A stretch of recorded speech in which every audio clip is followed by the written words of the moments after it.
So இந்த வீடியோவில் என்ன பண்ணால் ஃபேட் லாஸ் ஆகுங்கிறது பார்க்கலாம். இதுக்கு முன்னாடி இருக்க வீடியோவில் வந்து என்னெல்லாம் பண்ணால் ஃபேட் லாஸ் ஆகாதுன்னு சொல்லியிருப்பேன். செக் பண்ணிக்கோங்க. Number 1, avoid carbohydrates and sugar in your diet.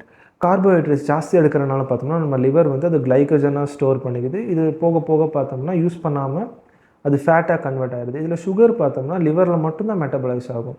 So sugar ஜாஸ்தி எடுக்கிறனால பார்த்தோம்னா அது ஈஸியாக ஃபேட்டாக கன்வெர்ட் ஆகிடும்.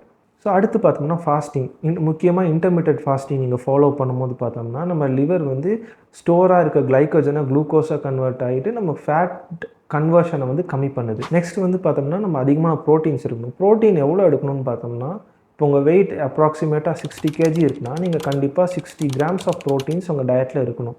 ஸோ இந்த ப்ரோட்டீன் பார்த்தோம்னா இன்டெரக்டாக நம்ம வெயிட் லாஸில் ஹெல்ப் பண்ணுது. எப்படின்னு பார்த்தோம்னா இந்த ப்ரோட்டீன்ஸை வந்து டைஜஸ்ட் பண்ணுறதுக்கு extra calories like 100 to 200 calories extra தேவைப்படுது. ஸோ இது வந்து நம்ம கேலரிஸ் பர்ன் பண்ணுறதுக்கு நல்லாவே ஹெல்ப்ஃபுல்லாக இருக்குது.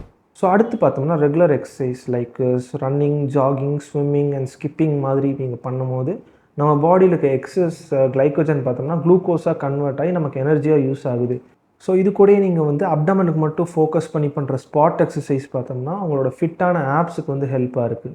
ஸோ அடுத்து பார்த்தோம்னா நம்ம டயட்டில் வந்து வெஜிடபிள்ஸ் ஜாஸ்தியாக இருக்கணும். ஏன் ஜாஸ்தியாக இருக்குன்னு பார்த்தோம்னா அதில் ஃப்ரூட்ஸை கம்பேர் பண்ணும்போது சுகர் கண்டென்ட் கம்மியாகவும் ஃபைபர் கண்டென்ட்ஸ் ஜாஸ்தியாகவும் இருக்குது. ஸோ இந்த வீடியோ ஹெல்ப்ஃபுல்லாக இருந்துச்சுன்னா உங்கள் ஃப்ரெண்ட்ஸ் அண்ட் ஃபேமிலிக்கு ஷேர் பண்ணுங்கள்.